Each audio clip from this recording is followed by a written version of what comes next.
ইউসুফ, তুমি নাজাত পেলে কিভাবে? আমি নিজেও জানি না আমি কি করে নাজাত পেলাম। আমাকে বাইরে নিয়ে এসো। এইসব কথা বন্ধ করতে বলো। আমাকে বাইরে নিয়ে এসো। গত রাত কিভাবে কেটেছে তোমার? অনেক ভয় পেয়েছিলাম, বাধ্য হয়ে জীবজন্তুর পাশে ঘুমাতে হয়েছে আমার। কিভাবে পারলে আমাকে এই অবস্থায় রেখে যেতে? কিভাবে পারলে? আমার ভাই হয়ে তোমরা এই অন্ধকার কূপের মধ্যে আমাকে রেখে নিশ্চিন্তে কি করে ঘুমালে? এইটা ছাড়া আর কোনো উপায় ছিল না আমার।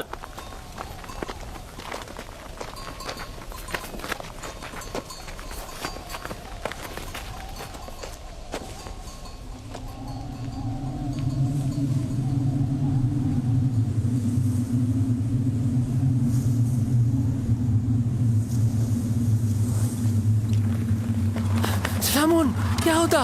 দেখো ওটা কি? তুফান আসছে। তুফান, চলো আমরা কোনো নিরাপদ জায়গায় আশ্রয় নিই। চলো, তুফান আসছে। চলো সবাই। লাভি, এখান থেকে চলো। তুফান আসছে, তুফান। ইউসুফ, তুফান আসছে। আমরা এখন চলে যেতে বাধ্য হচ্ছি। চিন্তা করো না, আমরা আবারও আসবো।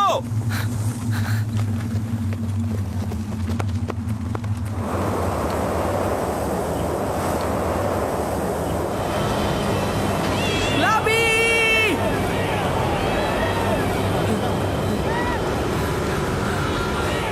লাবি!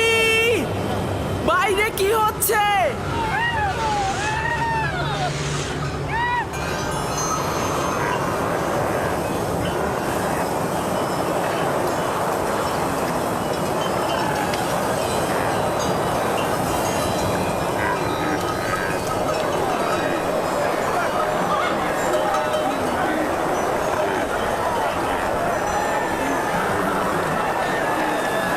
কাফেলারা তোমরা ছড়িয়ে ছিটিয়ে যাবে না, সংঘবদ্ধ থাকো। খেয়াল রেখো যাতে বাতাসে মালামাল উড়িয়ে নিয়ে না যায়। অনেক কাফেলার দিকে লক্ষ্য রেখো। তোমরা সবাই কাছাকাছি থাকো, একজন আরেকজনের কাছ থেকে বিচ্ছিন্ন হয়ে যেও না। ঘোড়াগুলোর লাগামটা শক্ত করে ধরে রাখো। ঘোড়াগুলো সব তৃষ্ণার্ত, আমরা সবাই তৃষ্ণার্ত। সামনে একটা কূপ থাকার কথা, কিন্তু সেটা আর কত দূরে? আর বেশি পথ বাকি নেই, তোমরা একটু ধৈর্য ধরো।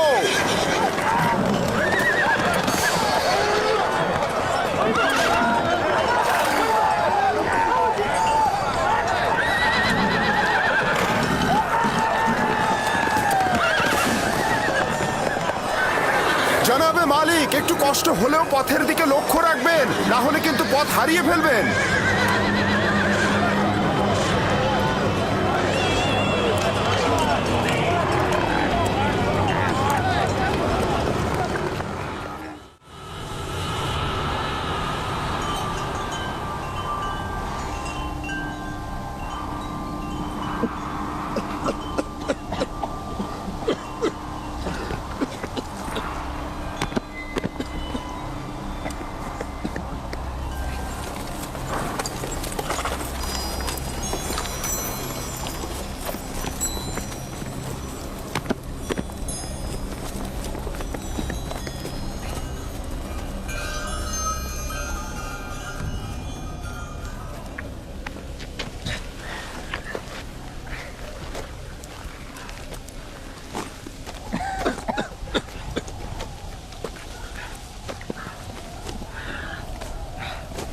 তুফান থেমে গেছে।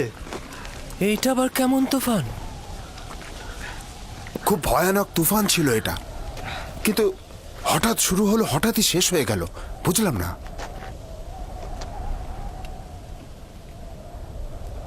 এটা কোথায় ফালিক?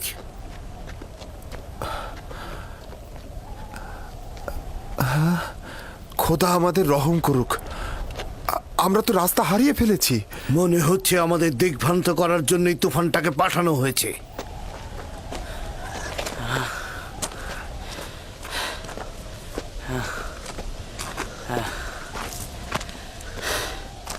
কিছুই বুঝলাম না, হঠাৎ করে তুফান শুরু হয়ে গেল, আবার দেখতে দেখতে চলেও গেল।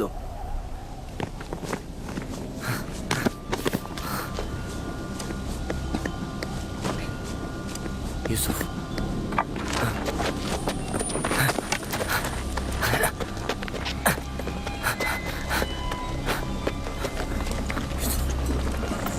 এখন কি করব? ঠিক জানি না, আমি আসলে এই জায়গা চিনি না।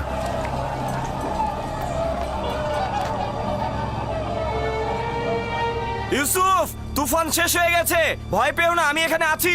আমি ভয় পাচ্ছি, আমাকে বাইরে নিয়ে যাও। একটু বোঝার চেষ্টা কর, আমি এটা পারবো না। এই পাখিদের যাতায়াত কোনো নিশানা হবে। আমরা এই দিকেই রওনা হব। আমরা রওনা হব, এই পথ ধরেই যাব। সবাই প্রস্তুত হও। আমরা কিভাবে জানবো যে আমরা সঠিক পথেই যাচ্ছি? আমাদের তো একদিকে রওনা হতেই হবে। আমি পূর্বপুরুষ ইব্রাহিমের উপর তাওয়াক্কুল করেছি। আশা করি আমরা পথ পেয়ে যাব। কিন্তু আমরা যদি সঠিক পথ খুঁজে না পাই, তাহলে কিন্তু আমরা সবাই মৃত্যুর মুখে ঢলে পড়ব। আমাদের কাছে কতটুকু পানি রয়েছে ফালিক? এক মশকের অর্ধেক, আর সবার পানি শেষ। দেখো, যে বেশি তৃষ্ণার্ত তাকে দাও। এটা আপনি কি বলছেন জনাব? এই পানিটুকু শেষ হলে আমাদের মৃত্যু অবধারিত। জীবন যেমন একসঙ্গে, মৃত্যু একসঙ্গে। পানি সকলের জন্যে, যদি না থাকে তাহলে কেউ পাবে না। এটা একদমই ঠিক নয়। এই সময় এসে তুমি নিজের কথা ভাবছো।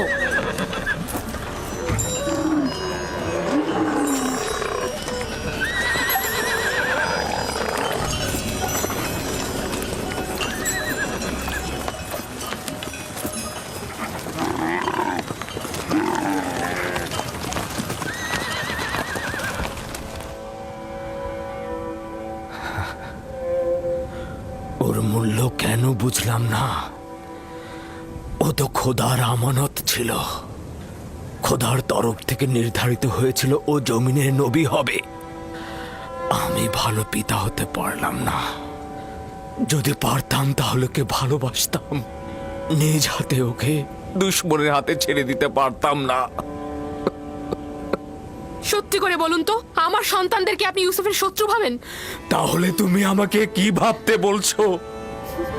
ভাইজানেরা একদমই ইউসুফকে ভালোবাসে না। ইউসুফ যে কেন তাদের সাথে গেল? আমি তো তাকে পাঠিয়েছিলাম, ওর তো কোনো দোষ নেই। আফসোস যদি না পাঠাতাম। কেন তাকে পাঠালাম?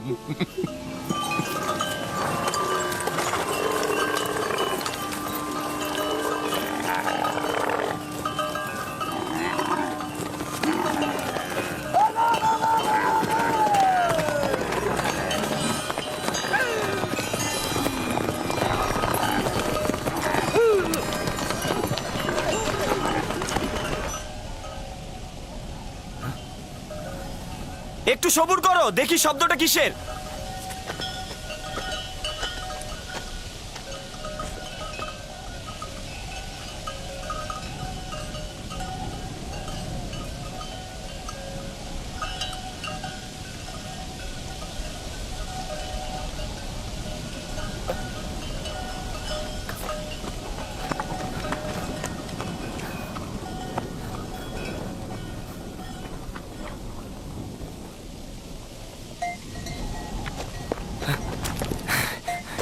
আমি মাত্রই দেখে আসলাম, একটা কাফেলা আসছে এইদিকে।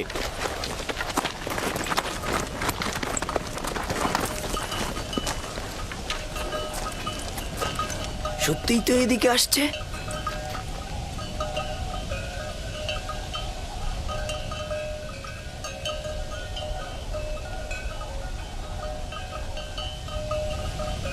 কাফেলার দল তো সাধারণত অন্য দিক দিয়ে চলাফেরা করে। ওরা এখানে কি করছে? ওরা এখানে আসবে না, আমরা এখানেই নিরাপদ থাকবো। ধরে নিলাম ওরা আমাদের দেখতে পাবে না, কিন্তু ভেড়াগুলোর কি করবে? আমাদের এখনো অনেক সময় আছে, ওরা এখনো অনেক দূরে। নাফতালি, হ্যাঁ বলো। ভেড়াগুলোকে এখান থেকে সরিয়ে ওই টিলার পেছনে নিয়ে যাও, যাতে ভেড়াগুলোকে না দেখা যায়। যাও।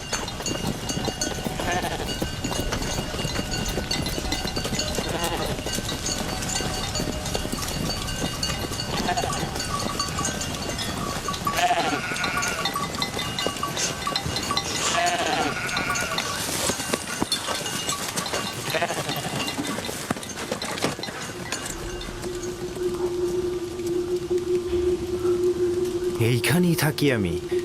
ভেড়াগুলোকে আর দেখতে পারবে না। আমি টিলার কিনারায় ওই নির্জন বৃক্ষটাকে চিনি। ওইটা কেনানের পাথুরি এলাকা। ওই বৃক্ষের তলে একটা পানির কূপ রয়েছে। যদি অনুমতি দেন তাহলে এই সংবাদটা সবাইকে দেই। ফায়দা নেই, ওই কূপের পানি লবণাক্ত। আপনি নিশ্চিত ওই কূপের পানি লবণাক্ত? বেশ কয়েকবার আমি পথ অতিক্রম করেছি। এই কূপের পানি জীবজন্তুর জন্য উপযুক্ত নয়। কিন্তু পানি না পেলে কাফেলার সবাই মারা পড়বে। কিছু একটা করুন। আমাদের এখন কাজ হচ্ছে যত তাড়াতাড়ি সম্ভব রওনা করা, পরবর্তী কূপের কাছে তাড়াতাড়ি পৌঁছানো। কাফেলারদের যদি বাঁচাতে চাও তাহলে দিনের আলোর মধ্যেই পৌঁছাতে হবে। চলো, রওনা করো। সবাই রওনা হও, আমাদের খুব দ্রুত যেতে হবে।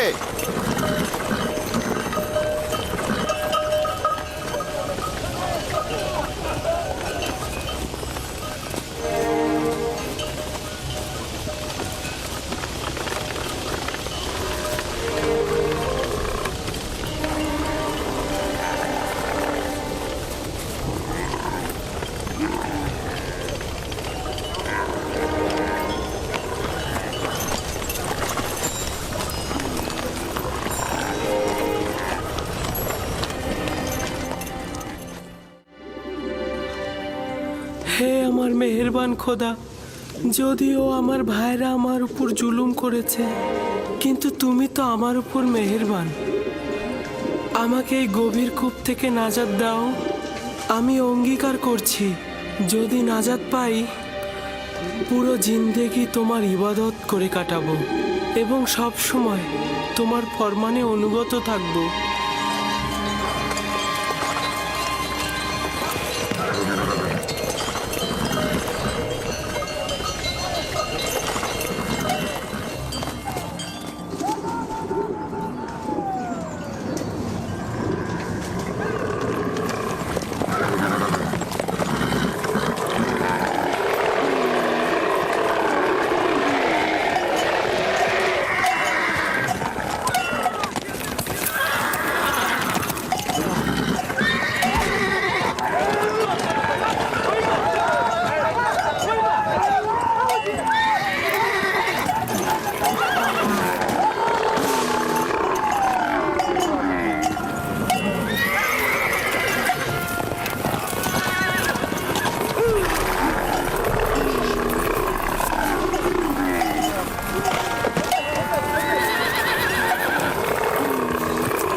ওদের আঘাত করো না, কোনো লাভ নেই। বরং আমরা কিছুক্ষণ এখানে অবস্থান করি।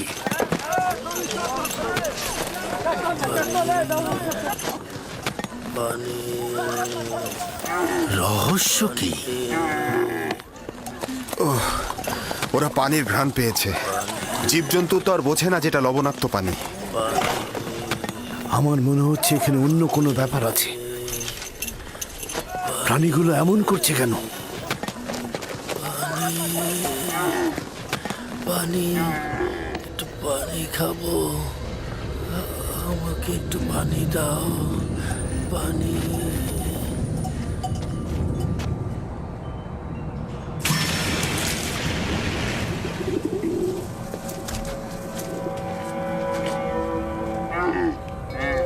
পানির শব্দ পেলাম, শুনেছেন?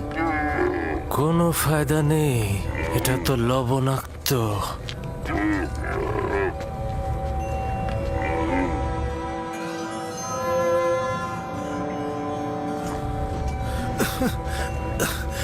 আমাকে একটু পানি দাও, আমি পানি খাবো। পানি দাও, দাও একটু পানি। এই কূপের পানি কি সত্যিই খাবার উপযুক্ত নয়? এই বৃদ্ধ লোকটি খুবই অসুস্থ হয়ে পড়েছে জনাব। আমরা এখান থেকে কিছু পানি উত্তোলন করি, আর কেউ না হোক প্রাণীগুলো তো খেতে পারবে। শুধু শুধু নিজেকে কষ্ট দিও না, বললাম তো এটা লবণাক্ত। তুলে দেখি না কি হয়। যা ইচ্ছা করো। বালতি নিয়ে এসো।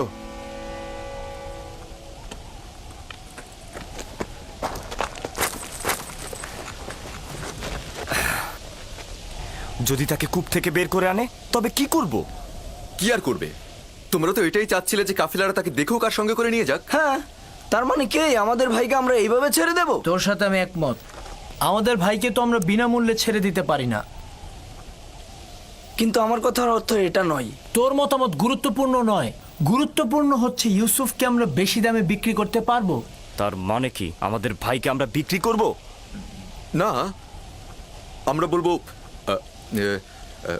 আমরা তো পলাতক গোলামকে বিক্রি করছি।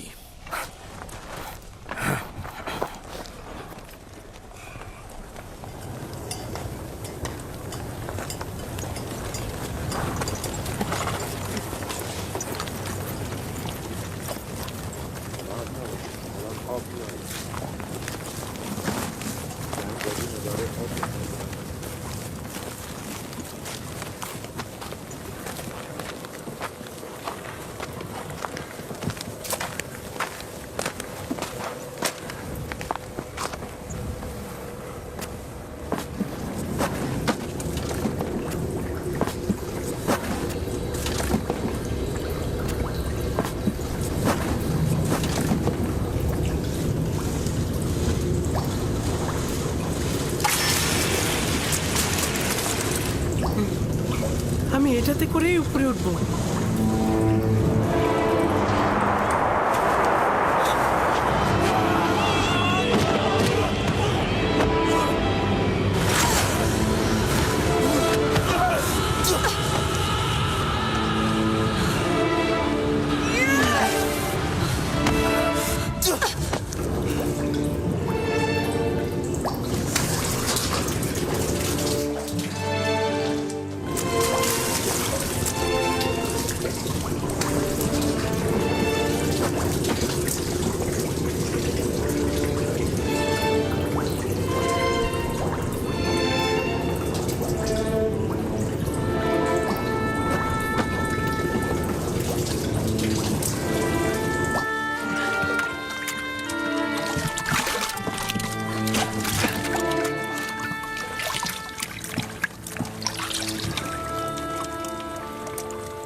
এই পানি তো মিষ্টি।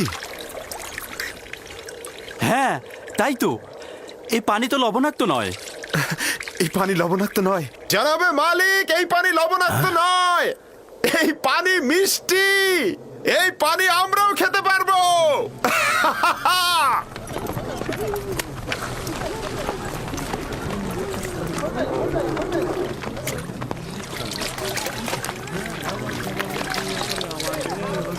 আজব ব্যাপার। হ্যাঁ, একটু মুখে নিয়ে দেখুন, কত সুমিষ্ট। এটা একটা আজব ঘটনা। কি এমন ঘটলো যে লবণাক্ত পানি মিষ্টি হয়ে গেল? মনে হচ্ছে যেন এটা শরবত। এসো সবাই, এসো সবাই পান করো।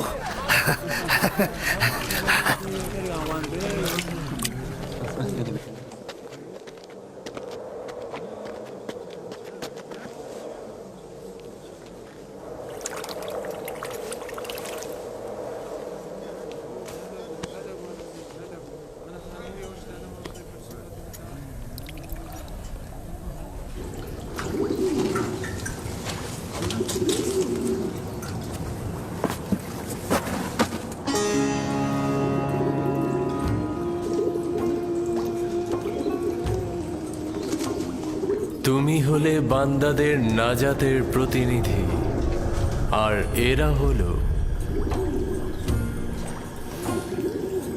তোমার নাজাতের প্রতিনিধি। বালতির উপরে বসে পড়ো, যাতে কূপ থেকে নাজাত পাও। এই কূপ থেকে বের হয়ে কি আমি আব্বাজানের কাছে যাব? না, খোদা তাআলার এটাই ইচ্ছা, তুমি হবে বান্দাদের নাজাতের প্রতিনিধি। এই কাফেলার সঙ্গে দূরের কোনো দেশে চলে যাবে। তাহলে আমার আব্বাজানের কি হবে? আমি তো তাকে ভালোবাসি। তিনি অবশ্যই তোমার বিচ্ছেদে ধৈর্য ধারণ করবে, এটাই পরবর্তীকারের ইচ্ছা। আর কাফেলাদের কাছে তোমার ঠিকানা গোপন রাখবে। পারতপক্ষে তাদের প্রশ্নের খুব কম উত্তর দেবে। কিন্তু আমার পিতা তো আমার বিচ্ছেদ সহ্য করতে পারবে না। বিচ্ছেদের শোক তো মৃত্যুর শোকের চাইতেও উত্তম। যদি পিতার কাছে ফিরে যাও, তোমার ভাইরা তোমাকে হত্যা করবে। সুতরাং নীরব থাকো, পরওয়ারদিগারের ইচ্ছার মূল্যায়ন করো।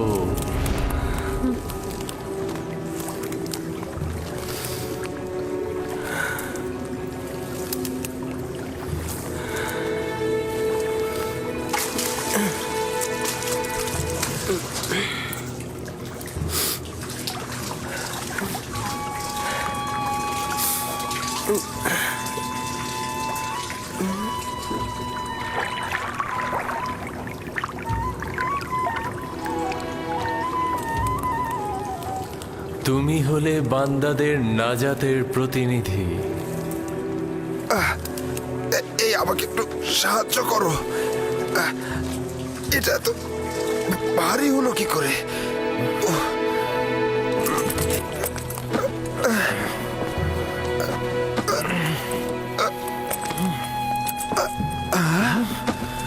আরে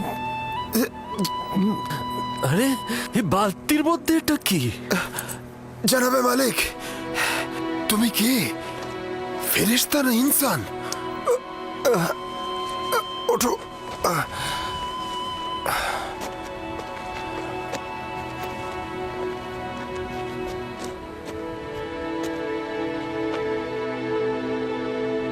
তুমি এখানে কি করছো পুত্র আমার? হে খোদা, এত সুদর্শন বাচ্চা আমি এর আগে কখনো দেখিনি। তুমি কূপের মধ্যে কি করছিলে? কারো জন্য অপেক্ষা করছিলে?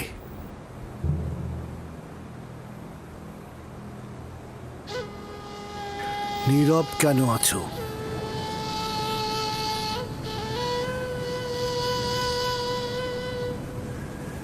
আমার ভাষা বুঝতে পারছো না নাকি ভয় পেয়েছো?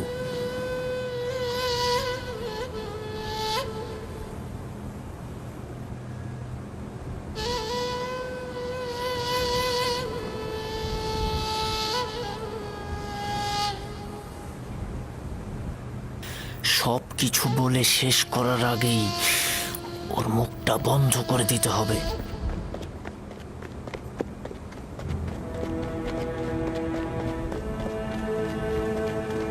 শোনো, আমিও ইব্রানি বংশের সন্তান। তুমি আমাদের দেখে ভয় পেও না বালক। ভয় পেও না পুত্র আমার। এখানে কেউ তোমাকে আঘাত করবে না। কথা বলো, তোমার নাম কি? ইউসুফ। কি আশ্চর্য, তাহলে তো তুমি কথাও বলতে পারো। হ্যাঁ, বলো তো দেখি, কোন শহরের অধিবাসী তুমি? কোন গোত্রের? কার সন্তান? আমি বলবো না। আমি চাই না তাদের কাছে ফিরে যেতে। তারা আমাকে পেলে হত্যা করবে। তার মানে তোমার আত্মীয়গণ তোমাকে হত্যা করতে চেয়েছিল? ওরাই আমাকে এই কূপে ফেলে দিয়েছিল। কিন্তু কি করা যাবে, তোমাকে তো ফিরতেই হবে। আমাকে তোমাদের সঙ্গে নিয়ে যাও। আমি বাড়িতে ফিরতে চাই না। তোমার পিতামাতার তাহলে কি হবে? না, আমি পারবো না তোমাকে নিয়ে যেতে। তাহলে আমাকে অনুমতি দাও, আমি এমন জায়গায় চলে যাই যেখানে আমাকে কেউ খুঁজে না পায়।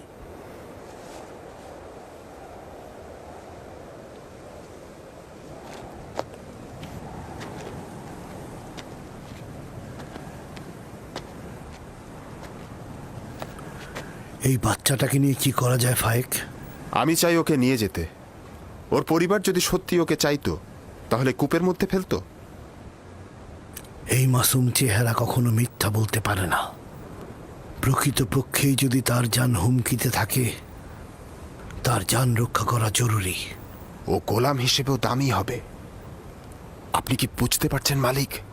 ওকে বিক্রি করলে কি পরিমাণ টাকা পাওয়া যাবে? আমাকে বিক্রি করে ফেলো। আমাকে গোলাম হিসাবে, দাস হিসাবে তোমরা বিক্রি করো। শুধু আমাকে এখান থেকে নিয়ে যাও।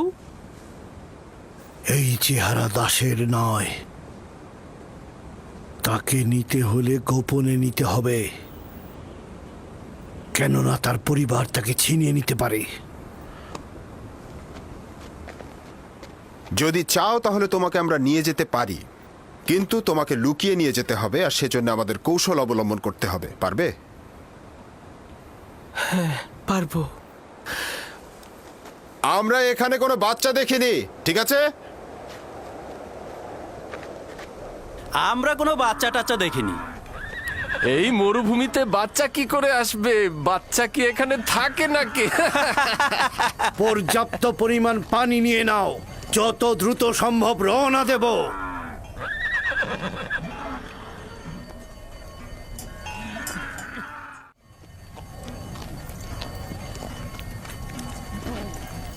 এরা কারা? এরা দস্যু নয় তো? সবাই অস্ত্র নিয়ে প্রস্তুত হও।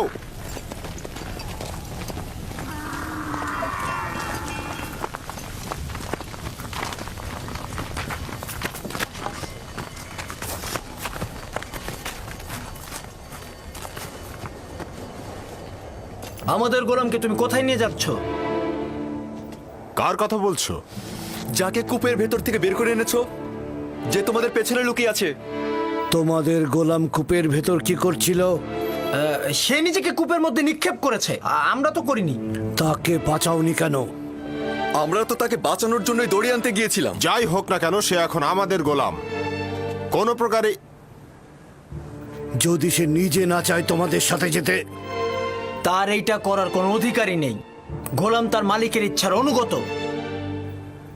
যদি সে স্বীকার করে তোমাদের গোলাম, তাহলে যদি স্বীকার না করে, তাহলে মনে হচ্ছে নিয়ে যাবে। কাফেলার শক্তির কাছে তোমাদের শক্তি নগণ্য। আমরা ওকে ফেরত দেব না। তোমরা নিজেরাই তাকে জিজ্ঞাসা করতে পারো, সে নিজে থেকেই বলবে সে আমাদের গোলাম।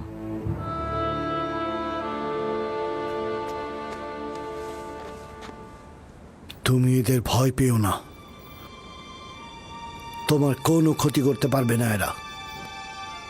শুধু বলো, তুমি কি এদের গোলাম? আমাকে মিথ্যা বলার শিক্ষা দেওয়া হয়নি।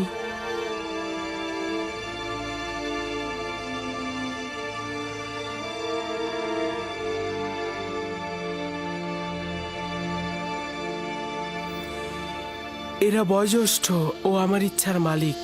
আমি তাদের কিনারায় বড় হয়েছি, তারা আমার অধিবাসী। শুনলে তো, সে নিজেই বলেছে সে আমাদের গোলাম। ওর কথায় এখনো কিছু স্পষ্ট হয়নি। তুমি নির্ভয়ে আমাকে বলো, তুমি কি এদের গোলাম?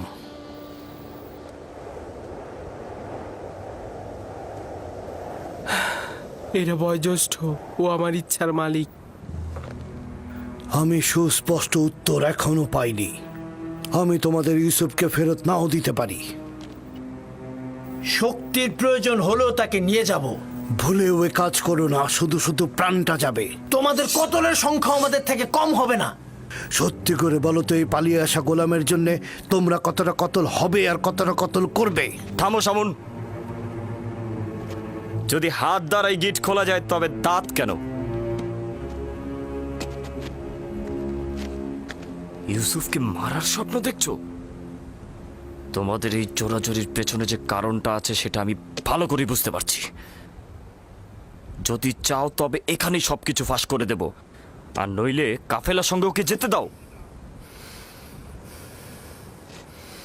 আপাতত বিজয়ের পতাকা তোর হাতে, কিন্তু সব সময় তোর সাথে আমার একটা হিসাব হবে।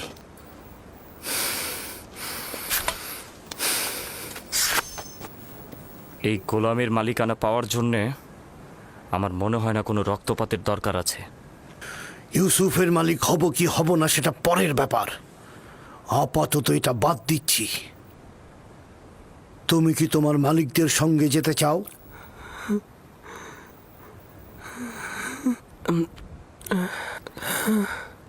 কি মনে মনে আমতা আমতা করছিস? যদি রাজি না থাকিস তবে সরাসরি বলে দে। আমরাও পালিয়ে আসা গোলামের জন্য এত আগ্রহী নই।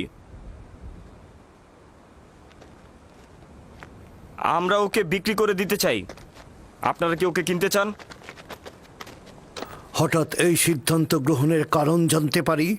কিছুটা তো কারণ আছেই। আমরা ওর পিছনে ঘুরতে ঘুরতে ক্লান্ত হয়ে গেছি, সেজন্য। ওর মূল্য কত চাও? 1000 দেরহাম। যদিও এর চেয়ে সে বেশি মূল্যবান, কারণ সে সুদর্শন ও বুদ্ধিমান। 1000 দিরহাম? তা ওই পালিয়ে আসা ভবঘুরে গোলামের জন্যে? না, আমি এত টাকা প্রদান করতে পারবো না। নেই তাই দিতে পারবো না। যা ছিল সব ব্যবসায়িক জিনিসপত্র কিনে শেষ করে ফেলেছি। ইউসুফকে দূরে পাঠানো আমাদের লক্ষ্য, ব্যবসা নয়। কি সমস্যা? চুপ থাক। কেন আমরা আমাদের লাভ ছাড়বো? হয় ব্যবসায়ীদের কাছে যা আছে তা নিয়ে নাও, নয়তো আব্বাজানের কাছে ইউসুফকে নিয়ে চলো। এবার সিদ্ধান্ত তোমার ওপর। কত দেরহাম আছে?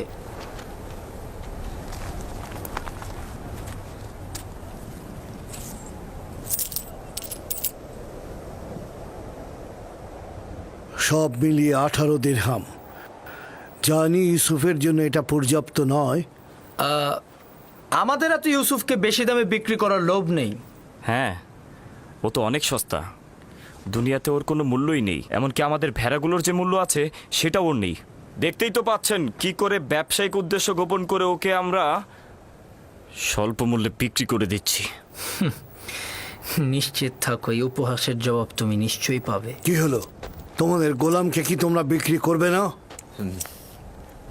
করব, বিক্রি করব। তবে আমাদের কিছু শর্ত আছে।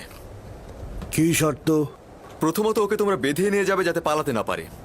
আর দ্বিতীয়ত, ওকে দূরের কোনো দেশে নিয়ে যাবে যাতে সে কোনোদিন আর ফেরত আসতে না পারে।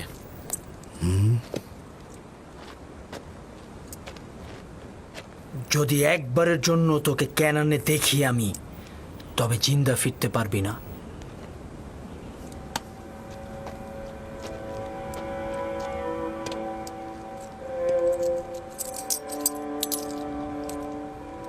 আমি যে কিনলাম তার সনদ লাগবে, নইলে গোলামকে আমি কোথাও বেচতে পারবো না।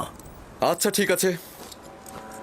ফালেক, চামড়া ও জওহার নিয়ে এসো।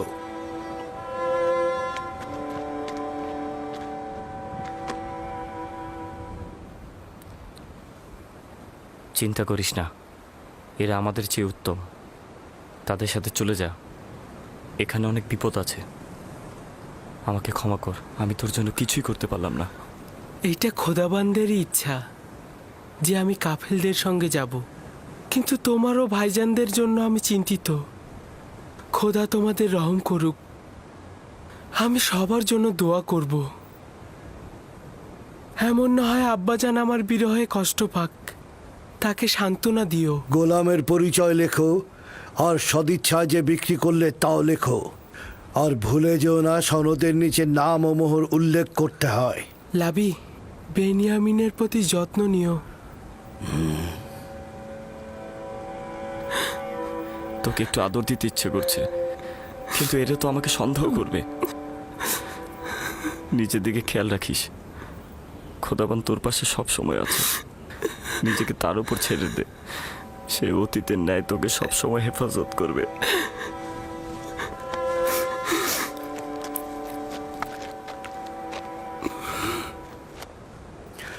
গোলামের হাত বেঁধে ফেলো। যদি পালিয়ে যায় তো তুমি দায়ী থাকবে। সনদটি সিন্দুকের মধ্যে রাখো। আমরা এখনই রওনা হব।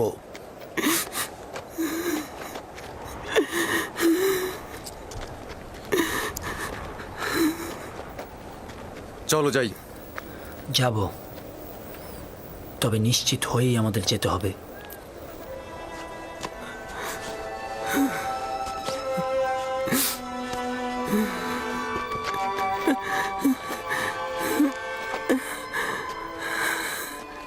রওনা করো। চলো যাই।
এই কান্না আর আরতির কারণটা কি?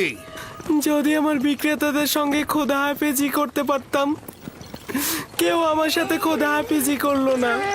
আজব, আমি তো তাদের মধ্যে তোমার জন্য কোনো দয়াই দেখলাম না, আর তোমারও তো তাদের জন্য ভয় ছাড়া আর কিছুই ছিল না।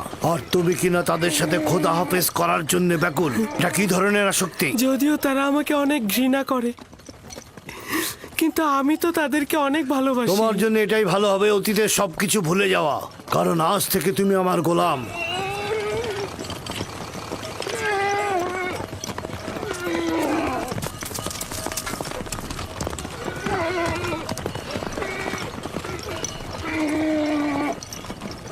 গোলামের বিক্রেতারা আমাদের অনুসরণ করছে না তো?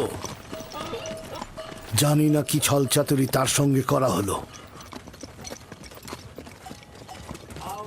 না ওরা আমাদের সঙ্গে গোলমাল করতে চাইলো, না সহজে গোলামটাকে ছেড়ে দিল, আবার মাত্র 18 দিরহামে বিক্রিও করে দিল।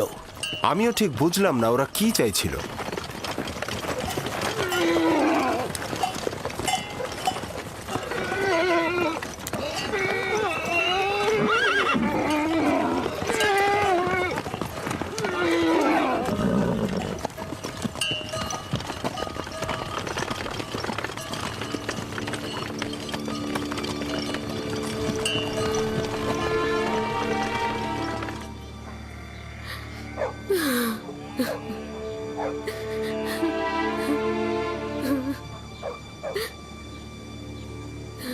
অনুভব করছি ইউসুফের অবস্থা ভালো নয়।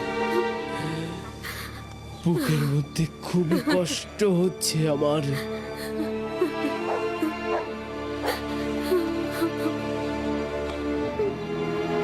আরেকটা দিন শেষ হতে চলল। ইয়াকুব এখনো অপেক্ষায় বসেই আছে। যদি খোদাবন্ধ সদয় হন তো তবেই ইয়াকুব শান্ত হবে।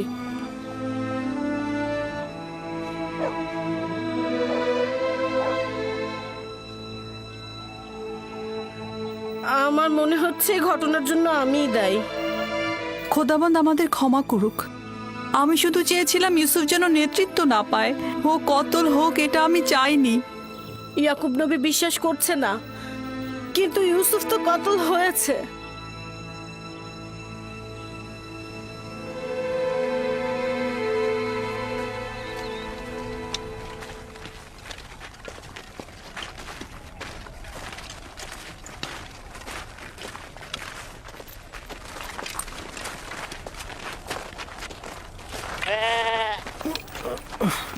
কি হলো?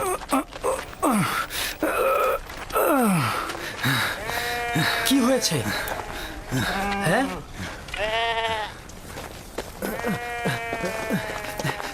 নেকড়ে হামলা করে অনেকগুলো ভেড়া মেরে ফেলেছে। তাহলে তুই এখানে কি করছিলি? মরে গিয়েছিলি?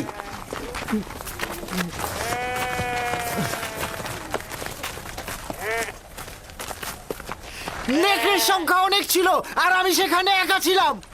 কয়েক দিক থেকে আক্রমণ করেছে, এখানে আমার দোষটা কি? আজ পর্যন্ত নেকড়ে একটি ভেড়াকেও মারতে পারিনি, আজ এমন কি হলো? আরো অনেক কিছু ঘটবে। এখন থেকে আরো অনেক বালা মুসিবতের জন্য অপেক্ষা করো। একে একে আরো অনেক বাধার সম্মুখীন হব আমরা। এটা তো মাত্র শুরু, আরো কত বাকি আছে। নেকড়েগুলো যে আমাদের হামলা করেনি এটাই তো অনেক। আমি তোর কথা সহ্য করতে করতে ক্লান্ত হয়ে গেছি।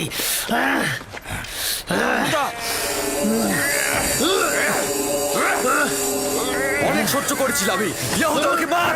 শামুন!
দাঁড়াও, দাঁড়াও সবাই, এব্রানি গোলাম পালিয়েছে, দাঁড়াও সবাই।